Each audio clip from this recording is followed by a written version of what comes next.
নমস্কার। পরিপিক ইউটিউব চ্যানেলে কৃষ্ণলীলার ধারাবাহিক পর্বে আপনাকে স্বাগত জানাই। আজকের পর্ব শ্রীকৃষ্ণ এবং রুক্মিণী দেবীর কথোপকথন।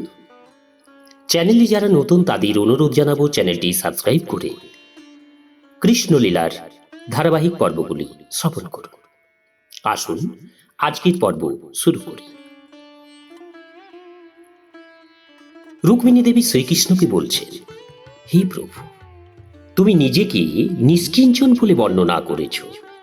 তোমার এই কথা সত্য। তুমি এইসব শ্রেষ্ঠ মাহাত্ম্য এবং ভক্তদের কাছে নিজেকে সম্পূর্ণরূপে বিলিয়ে দাও। এইসব তথ্য সম্পূর্ণ জানার পরেই আমি লোকপতি ব্রহ্মা এবং দেবরাজ ইন্দ্রাদি শ্রেষ্ঠ ব্যক্তিবর্গকে উপেক্ষা করেছি। একমাত্র তোমার নির্দেশ মহাকাল পর্যন্ত পালন করে থাকে। প্রবল প্রতাপ সম্পন্ন মহাকাল যে কোনো মুহূর্তের মধ্যে সৃষ্টির যে কোনো স্থানে প্রলয় ঘটাতে পারে। এই সব তথ্য বিবেচনা করবার পর আমার বিবাহে ইচ্ছুক জরাসন্ধ, শিশুপাল এদের আমি তুচ্ছ কীট পতঙ্গ তুল্য বিবেচনা করেছি। হে সর্বশক্তিমান বাসুদেব নন্দন, সকল রাজন্য বর্গের ভয়ে ভীত হয়ে তুমি সমুদ্রে আশ্রয় গ্রহণ করেছিলে। তুমি যে একথা বলেছ সেটা ঠিকই, কিন্তু তোমার সম্পর্কে আমার অভিজ্ঞতা এবং মতামত এই কথার বিরোধী। সকল রাজন্যবর্গের উপস্থিতিতে বস্তুত বল প্রয়োগ করে আমাকে হরণ করতে তোমাকে আমি দেখেছি। আমার বিবাহ অনুষ্ঠানের সময় শুধু ধনুকের গুণের আকর্ষণেই তুমি অন্যান্য রাজন্যবর্গকে অতি সহজেই বিতাড়িত করেছ। আমাকে তোমার চরণ কমলে আশ্রয় দিয়েছিলে। নিমেষে অন্য সকল ক্ষুদ্র পশুকে বিতাড়িত করে সিংহ যেমন সবলে তার ভোগ্য শিকারকে নিয়ে চলে যায়, আমাকেও তুমি সেইভাবেই হরণ করেছিলে। এখনো পর্যন্ত সেই দৃশ্য, সেই ঘটনা আমার মানসপটে জীবন্ত হয়ে আছে। হে কমললোচন প্রভু, তোমার চরণ কমলে আশ্রিত রমণীকুল এবং অন্যান্য ভক্তরা শোকাকুল হয়ে জীবন অতিবাহিত করে বলে যে কথা তুমি বলেছ তা আমি হৃদয়ঙ্গম করতে অসমর্থ। বিশ্বের ইতিহাস থেকে আমরা জানতে পারি যে অঙ্গ, পৃথু, ভরত, যজাতি এবং গয় আদি রাজন্যবর্গ ছিলেন বিশ্বের মহান এবং অপ্রতিদ্বন্দ্বী সম্রাট। কিন্তু তোমার চরণাবিন্দের সৌরভ আস্বাদনের উদ্দেশ্যে কঠোর তপশ্চর্যা এবং কৃচ্ছ সাধনের জন্য তাদের মহান পদমর্যাদা ত্যাগ করে তারা বনে গমন করেছিলেন। তোমার চরণ কমলকে জীবন সর্বস্ব বলে গ্রহণ করে তারা যখন ভিক্ষু জীবন স্বেচ্ছায় গ্রহণ করেছিলেন, তাদের জীবন কি তখন বিয়োগ বিধুর এবং শোকাকুল ছিল? হে প্রভু, তোমার নিত্য সাহচর্য থেকে বঞ্চিত হয়ে রাজন্য বর্গের অন্য একজনকে পতিত্বে বরণ করতে তুমি আমাকে মন্ত্রণা দান করেছ। কিন্তু প্রভু, তুমি অখিল গুণ সিন্ধু। দেবশ্রী নারদ আদি শ্রেষ্ঠ সাধুরা শুধু তোমার দিব্য গুণাবলীর মহিমা সর্বদাই কীর্তনে নিযুক্ত রয়েছেন। এইরকম মহাভাগবতের চরণাশ্রয় করা মাত্র একজন সকল জড় কলুষতা থেকে সর্বতোভাবে মুক্ত হয়। সোজাসুজি তোমার সেবায় নিয়োজিত হওয়ার যে ভাগ্য, লক্ষ্মীও তাকে অফুরন্ত আশীর্বাদ প্রদান করে। এইরকম পরিস্থিতিতে আচার্য এবং মহাজন বর্ণিত তোমার গুণ কীর্তন যে রমণী একবার শুনেছে এবং তোমার পদারবিন্দের সৌরভ সুধা আস্বাদন করেছে, সে কি এমনই মূঢ় যে জন্ম মৃত্যু জরা ব্যাধির ভয়ে ভীত কোনো বিষয়কে পতিত্বে বরণ করতে স্বীকৃত হবে? এই জন্য অবিবেচকের মতো আমি তোমার চরণ কমলে আশ্রয় গ্রহণ করিনি। স্বেচ্ছায় পরিণত বুদ্ধি দিয়ে বিচার করেই আমি এই সিদ্ধান্ত গ্রহণ করেছি। হে প্রভু, তুমি ত্রিজগতের অধীশ্বর। তুমি ভক্তের ইহকাল, তুমি ভক্তের পরকালের সকল ইচ্ছাই পূর্ণ করতে পারো, কারণ তুমি সকলের অন্তর্যামী পরমাত্মা। এই জন্যই একমাত্র যোগ্য পুরুষ রূপে আমি তোমাকে পতিত্বে বরণ করেছি। আমার কর্মফল অনুযায়ী যে কোনো যোনিতে তুমি আমাকে নিক্ষেপ করো না কেন, সেই জন্য আমি আদৌ উদ্বিগ্ন নই। তোমার চরণাবিন্দে আমি যেন দৃঢ়ভাবে আবদ্ধ থাকি, এই আমার একমাত্র মনোবিলাস। কারণ অলিক সংসার থেকে সম্পূর্ণভাবে উদ্ধার করে নিজেকে সর্বতোভাবে ভক্তের চরণ কমলে সমর্পণ করতে তুমি সর্বদা প্রস্তুত রয়েছ। হে প্রভু, শিশুপাল, জরাসন্ধ, দন্তবক্রাদি রাজন্য বর্গের একজনকে পতিত্বে বরণ করবার জন্য তুমি আমাকে মন্ত্রণা দিয়েছ, কিন্তু এই জড়জগতে তাদের যথার্থ অবস্থা কি প্রকার? তারা নিজ গৃহ পরিবার প্রতিপালনের জন্য দিবারাত্র কলুর বলদের মতো সর্বদাই কঠোর পরিশ্রমে নিয়োজিত। ভারবাহী গর্ধবতুল্য কুকুরের মতোই তারা অনাদৃত এবং বিড়ালের মতোই তারা কৃপণ। তারা পত্নীদের আজ্ঞা পালক ভৃত্য মাত্র। যে অভাগিনী তোমার গুণকীর্তন সুধা কখনো আস্বাদন করেনি, সেই রমণী কেবল এই রকম ব্যক্তিকে পতিত্বে বরণ করতে পারে। কিন্তু যে রমণী একবার জেনেছে তুমি শুধু এই জগতেই নও, এমনকি লোকপতি ব্রহ্মা এবং শ্রেষ্ঠ দেবাদিদেব শিব আদি দেবতাদের সভাতেও বন্দিত পূজিত, সেই রমণী স্বয়ং তোমাকে ছাড়া অন্য কাউকে প্রতিরূপে বরণ করতে পারে না। ইহলোকের মানুষ যেন ঠিক একটি মৃতদেহ। বস্তুত জীবাত্মা জড় দেহরূপ বহিরাবরণে আচ্ছাদিত, আর জড়দেহটিও গোপ, দাড়ি, লোম, নখ, চুল আদিতে সুশোভিত একটি চামড়ার থলি ছাড়া আর কি।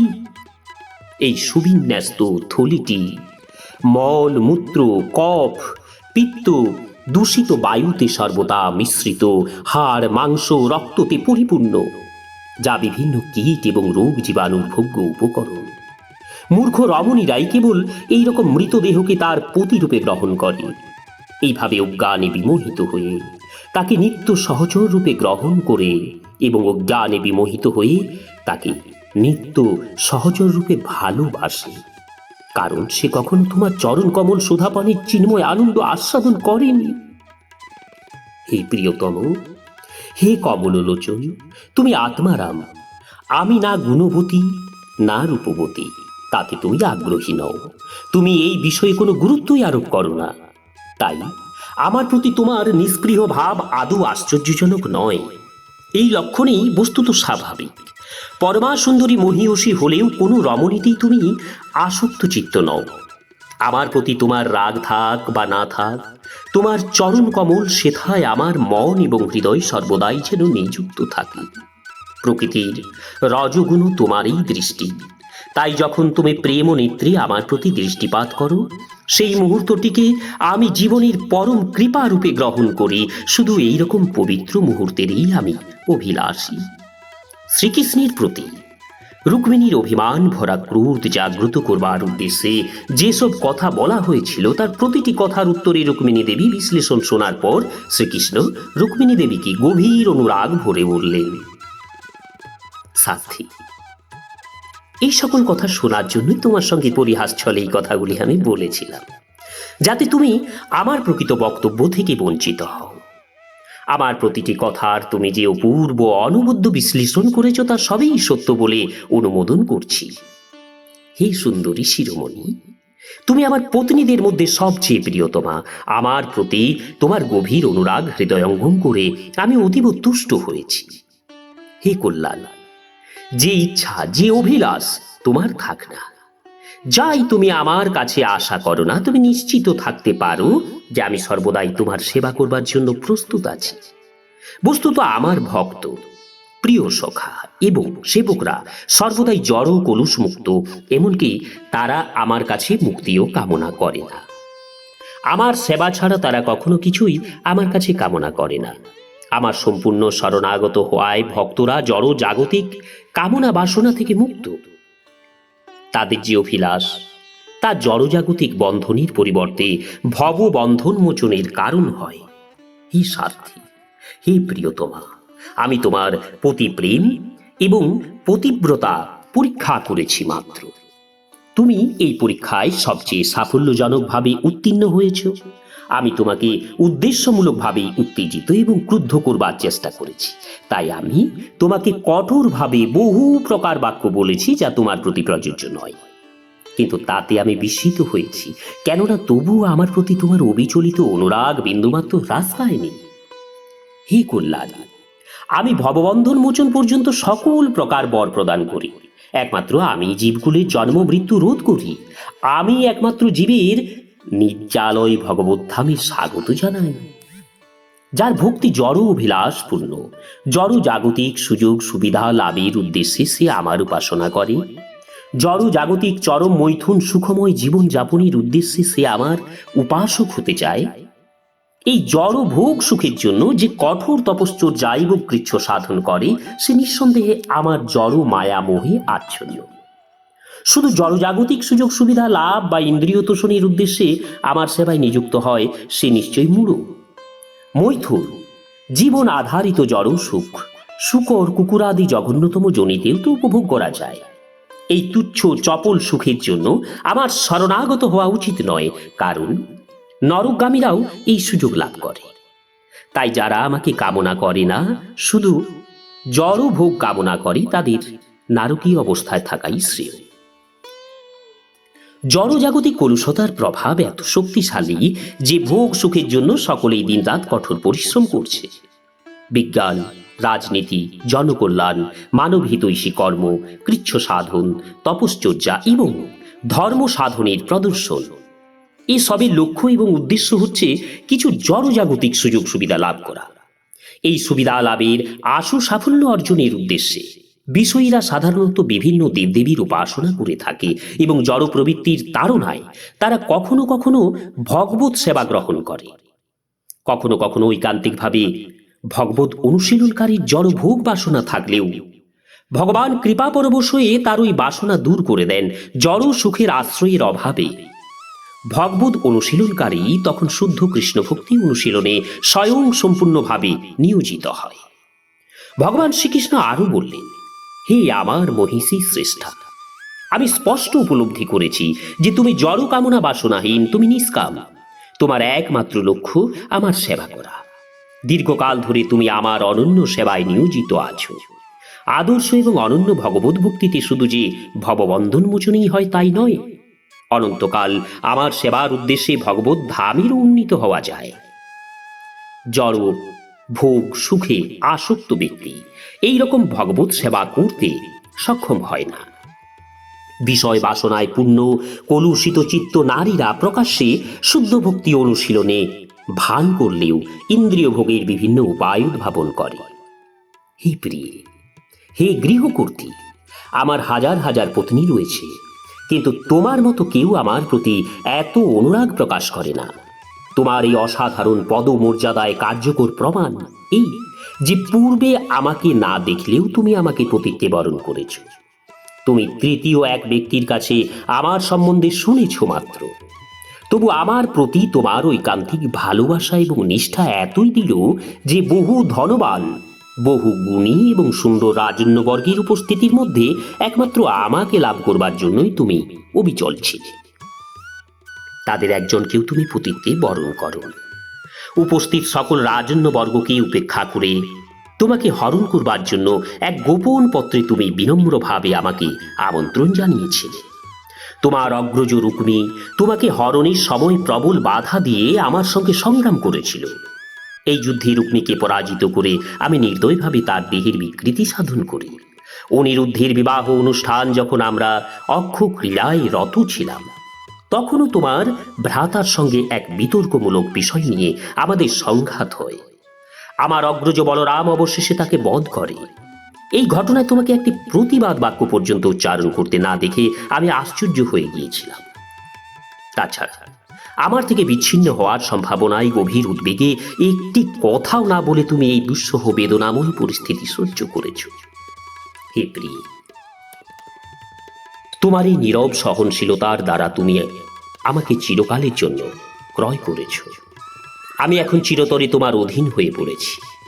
তোমাকে হরণের উদ্দেশ্যে আমাকে আমন্ত্রণ জানিয়ে যখন তুমি দূত প্রেরণ করেছিলে, তখন আমার আগমনে বিলম্ব দেখে তুমি ব্যাকুল হয়ে জগৎকে শূন্য বলে অনুভব করেছি।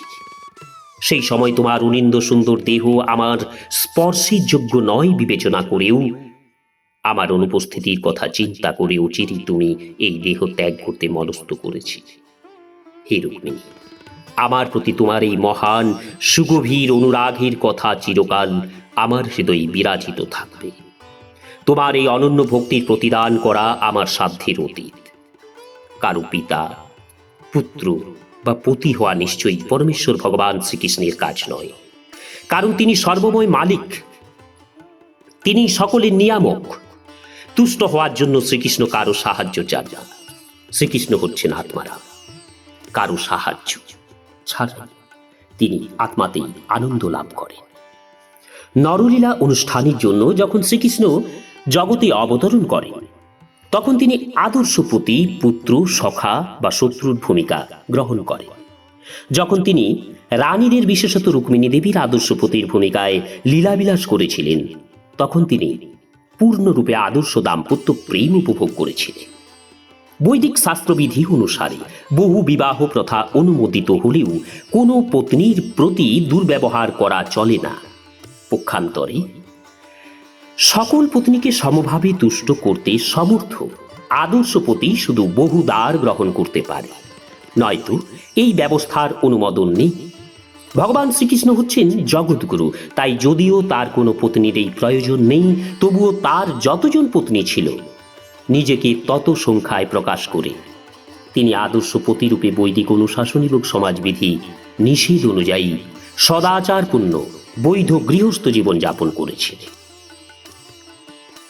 16,108 জন পত্নীর প্রত্যেকের জন্য একই সময়ে তিনি বিভিন্ন রাজপ্রাসাদ, তার সংরক্ষণ এবং পরিবেশের ব্যবস্থা পৃথক পৃথকভাবে বজায় রেখেছিলেন। এইভাবে একজন হলেও 16,108 জন আদর্শ গৃহস্থ রূপে নিজেকে ভগবান শ্রীকৃষ্ণ প্রকট করেছিলেন। নমস্কার, আজকের পর্ব এখানেই শেষ করছি। আসবো আগামী পর্ব নিয়ে। চ্যানেলে যারা নতুন তাদের অনুরোধ জানাবো চ্যানেলটি সাবস্ক্রাইব করে কৃষ্ণলীলার ধারাবাহিক পর্বগুলো শ্রবণ করুন। রাধে রাধে, হরে কৃষ্ণ।